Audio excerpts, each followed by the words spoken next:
What's up, investors? It's the Russian dude. Here is your most recent update on Russia-Ukraine for the last 24 hours. On one side of the battlefield, Ukrainian forces reportedly reclaimed more territory in one operational sector than Russian forces managed to capture there over a course of the entire months, raising questions about whether the current Russian offensive momentum might be starting to slow down. And that's, by the way, not the same what happened in Zaporizhia region last week, what we talked about. That is this, what we're going to talk about in today's video. It's a totally separate event, which only suggests us that the situation of Frontline might be shifting at least temporarily in another completely another direction. At the same time, the air above Ukraine continues intensifying, with Russia launching large waves of long-range drones, while Ukraine responds by targeting the infrastructure that supports those drone campaigns deep behind the front lines. Then, the next major topic of the day is that the technological dimension of the war continues evolving rapidly, particularly when it comes to drones and long-range precision capabilities. And this now technological race is beginning to reshape how both sides conduct operations. And then, beyond the battlefield itself, we are also seeing developments that hint at a broader consequences of the conflict, from rising global energy prices to new laws inside Russia that reveal how the Kremlin is adapting its policies to sustain the war effort. So today, let's walk through 8 of the most important developments from the past 24 hours. We will begin with a surprising battlefield update that challenges the idea of unstoppable Russian momentum. I mean, it's not a secret anymore, but you get the idea. Then we move into the latest Frontline assessment, examine the intensifying drone war, analyze Ukraine's deep strike campaign against Russia's core drone facility, explore how military technology is changing the dynamics of this conflict, and finally, we'll step back to understand the broader economic and political consequences that are quietly emerging behind the scenes. And then when you connect all the dots, all the pieces together at the end, you'll begin to see a clearer picture of where this war might be heading next. Let's begin with something that caught the attention of analysts watching the southern front line. According to recent reports, Ukrainian forces managed to reclaim more territory along the Alexandriivsk front line than Russian forces were able to capture in the same area over the course of the previous month. Now, when you hear a headline like that, it might be tempting to imagine some dramatic breakthrough or a massive shift of the front lines. Well, the reality of modern warfare is usually more gradual and complex. Territory changes in this war often happen in very small increments. Villages change hands, defensive positions shift, supply routes are contested. On a map, these adjustments may look very minor or almost invincible if you zoom out. Yet, strategically, they can still matter a very great deal. What makes this particular development so interesting is the timing. Over the past year, Russia has been trying to maintain consistent pressure along multiple sectors of the front line, hoping that persistent advances, the grinding warfare, the mid-grinder, even the slow ones, could eventually accumulate into meaningful territorial gains. But if Ukrainian forces are now capable to reverse some of that progress in specific sectors, even temporarily like we mentioned previously, it suggests that the balance of momentum on certain parts of the front may be more fragile than many observers ever assumed. It then also highlights one of the most important characteristics of this conflict, which is that the battlefield is not static. Control shifts constantly, positions change, and sometimes the narrative of inevitable advance can be challenged by localized counteractions that force analysts to reassess the broader picture. However, to truly understand whether this development represents a temporary fluctuation or something more significant, we need to step back and look at the larger operational picture across the entire front line. And for that, we turn to the latest comprehensive assessment of the battlefield situation, which reveals a far more complicated story unfolding across multiple directions. Something that we should definitely, most certainly examine more closely in our next chapter. If you want to understand the real condition of the battlefield, one of the most useful resources is the daily assessment produced by military analysts from the Institute for the Study of War, who are tracking daily developments across the entire front line. And so, according to the latest operational review, Russian forces continue applying pressure across several key directions, particularly in the eastern Ukraine. Fighting also remains intense around areas that have been contested for months, with both sides attempting to improve their positions through incremental advancements and defensive adjustments. What also stands out in this latest assessment is not necessarily the scale of territorial change, but the pace. Russian forces are still advancing in some of these sectors, yet these advances remain extremely gradual. In many cases, weeks of sustained effort translate into only small changes on the map. This pattern reflects the nature of modern high-intensity warfare between relatively evenly matched opponents. Defensive fortifications, drone reconnaissance, precision artillery, and layered supply networks all combine to slow the pace of an offensive operations. As a result, even when one side achieves tactical progress, translating that progress into operational breakthroughs becomes still extraordinarily difficult. And this brings us to another important dimension of the war that increasingly influences the battlefield: the air campaign. Particularly the growing role of long-range drones, because while ground forces continue contesting territory meter by meter, inch by inch, the skies themselves above Ukraine have become a parallel battlefield where both sides are experimenting with new tactics and technologies.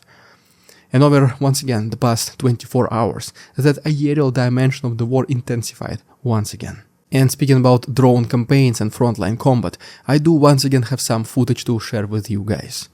Since the only place where I can show it is without restrictions is on my Patreon, please go ahead and check it out, link is down below. If you also like this new style of daily news updates, feel free to subscribe to our channel.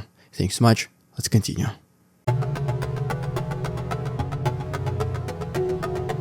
In recent months, the drone war between Russia and Ukraine has become one of the defining features of this conflict.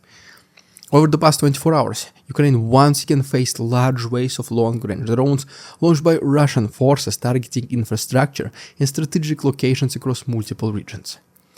For Russia, these drone campaigns serve at least several different purposes. They can disrupt logistics, place pressure on energy systems, and force defenders to allocate significant resources to air defense. Even when the majority of drones are intercepted, the sheer scale of these attacks can still create operational challenges. At the same time, drone warfare has proven to be relatively cost-effective compared to many traditional weapon systems, missiles or artillery strikes or just infantry advancing. This is nothing in comparison to drones in terms of cost. This allows both sides to sustain prolonged aerial campaigns even when other resources become constrained. But as always, there is another side to this story. While Russia continues launching large drone waves, Ukraine has increasingly shifted its strategy towards targeting the infrastructure that supports these campaigns. Basically, instead of focusing exclusively on intercepting drones after they're launched, Ukraine forces are now attempting to disrupt the logistical chain behind them. And that brings us to probably the most interesting development reported over the last day. A strike that may have targeted one of the most important logistical hubs associated with Russia's drone operations. To understand why that matters, we need to take a closer look at Ukraine's growing ability to conduct long-range precision strikes, which is exactly what we'll discuss in the next chapter. One of the most notable developments reported recently involves a Ukrainian strike targeting a facility near Donetsk airport, which is believed to be associated with the storage or the preparation of long-range drones used by Russian forces. Reports suggest that this facility experienced significant damage following the strike, with secondary explosions indicating that stored equipment may have been affected. Most likely it was. When analysts talk about strikes like this, the focus is not just on the immediate damage.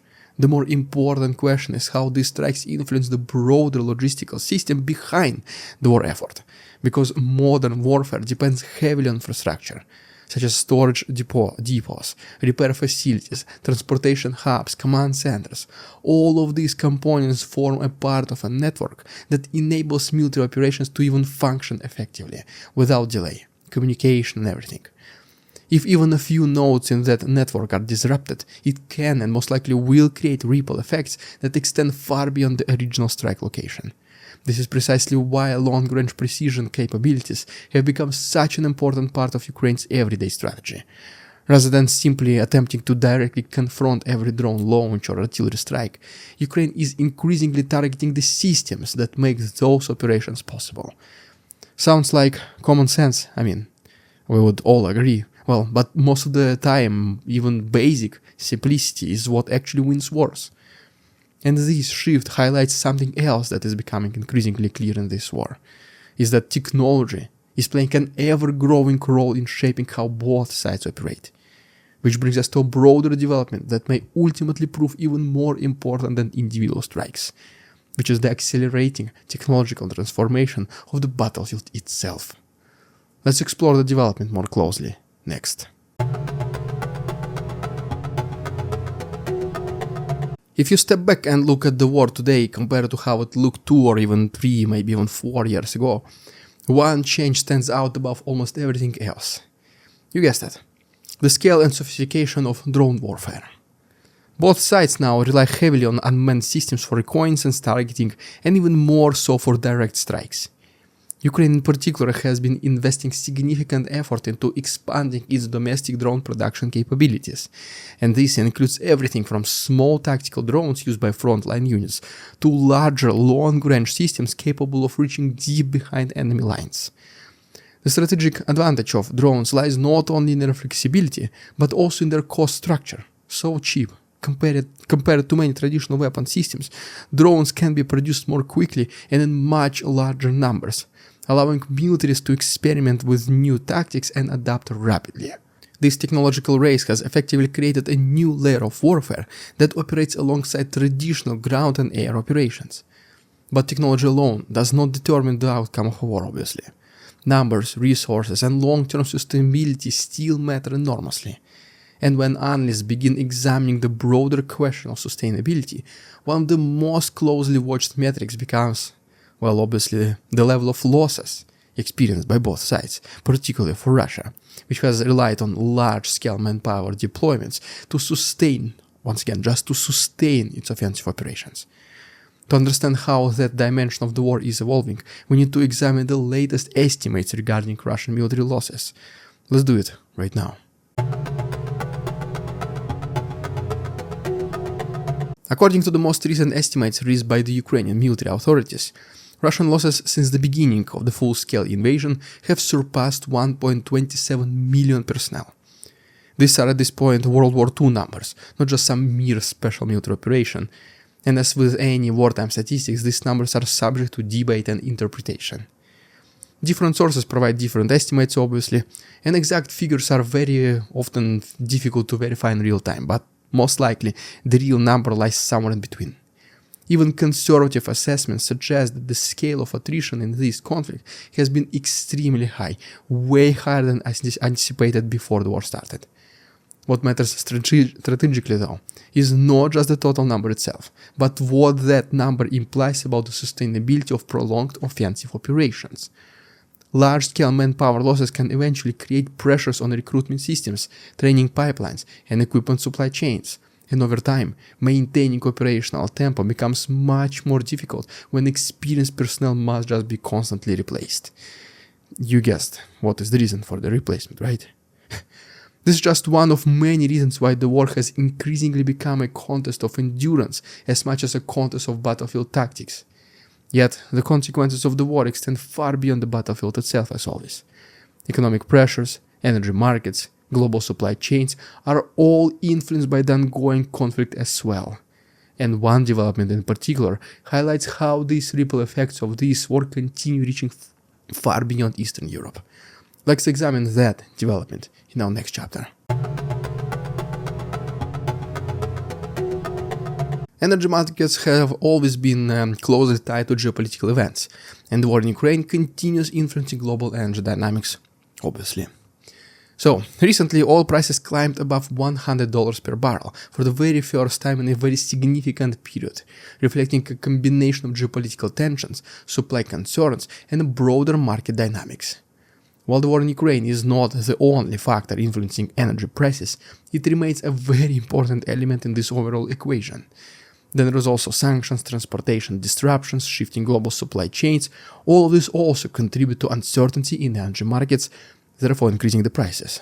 For governments around the world, these price fluctuations can have significant economic consequences, because higher energy costs obviously influence the inflation, trade balances, and political decision-making in ways that extend far beyond the battlefield itself. But while global markets react to the war, developments inside Russia also reveal how the country is adapting its policies to sustain the conflict. And one such recent legal change may provide a very revealing glimpse into how the Kremlin is thinking about the long-term structure of the war effort. Let's go over it in our final chapter.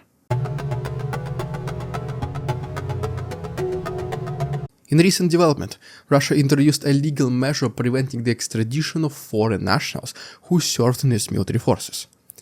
At first glance, this may seem like a relatively technical policy adjustment, but when placed in the broader context of the war, it becomes much more interesting. This is what I mean. Foreign fighters have always played a role in many conflicts throughout history, and so legal protections can influence whether such individuals are even willing to participate in military operations abroad. So, by introducing protections for foreign participants, the Russian government may be attempting to ensure that individuals who choose to serve alongside its forces do not face any legal consequences if they return to other jurisdictions. This development also highlights a much broader trend. As the war continues, governments on all sides are adjusting their policies to reflect the realities of a prolonged conflict. So, when you connect the developments we discussed today, a very obvious pattern begins to emerge. On the battlefield, the pace of change remains slow and incremental, yet localized shifts in momentum can still occur. In the skies above Ukraine, the drone war continues expanding, with both sides experimenting with new tactics and technologies. Long-range strikes are increasingly targeting the infrastructure behind military operations, while the technological race in unmanned systems continues accelerating. At the same time, the broader consequences of the war continue spreading outward, influencing global energy markets and prompting governments to adjust policies in response to a conflict that shows little sign of ending quickly.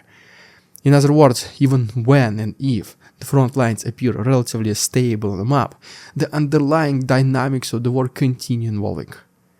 We'll continue tracking these developments closely every single day here on this channel. So guys, if you want to stay informed about the latest developments in the Russian-Ukrainian war, please consider subscribing to my channel and liking this video. Thanks so much for watching, don't forget about the Patreon, the link is down below. See you tomorrow.